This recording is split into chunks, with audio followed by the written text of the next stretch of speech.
বড় পীর হওয়া এটা বড় কথা না, বড় ব্যারিস্টার হওয়া বড় কথা না, বড় ডক্টর বড় শিক্ষাবিদ হওয়া বড় কথা না, বরং বড় ভালো মানুষ হওয়া এইটাই বড় কথা। মানুষ কাকে বলে?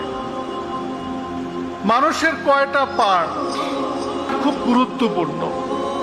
একটা মানুষ বলতে একটা বডি, একটা শরীর, নিশ্চয়ই সে মানুষ।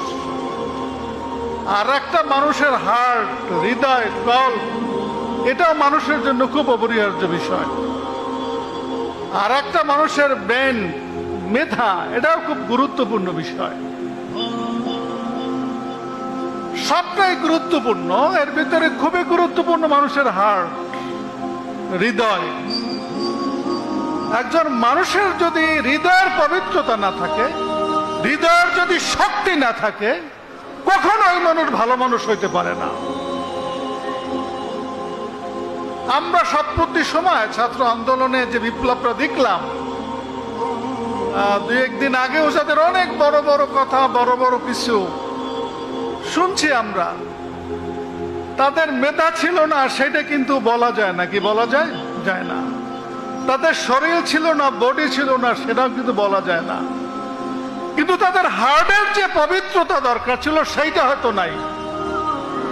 সেইটা যদি থাকতো, তাই কোটি কোটি টাকা এই দেশ থেকে আর এক দেশে পাচার হইতো না। সেইটা যদি থাকতো, তাই শত শত শিক্ষার্থী, সাধারণ মানুষের জীবনহানি হইতো না। এইটাই বাস্তবতা। এজন্য আমি মনে করি মানুষের হার্ট, হৃদয়, কল্প, এটা খুব গুরুত্বপূর্ণ বিষয়।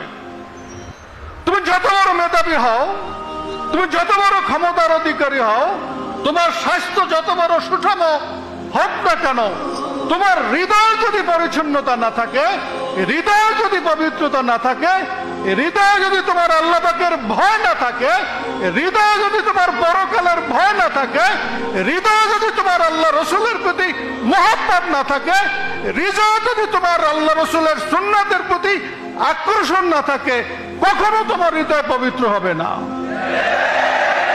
আর পবিত্র হৃদয় ছাড়া ভালো মানুষ হওয়া সম্ভব না, দিন প্রতিষ্ঠা করা সম্ভব না, রাষ্ট্র সমাজকে, জাতিকে সুন্দর করা সম্ভব না। এইটাই বাস্তবতা।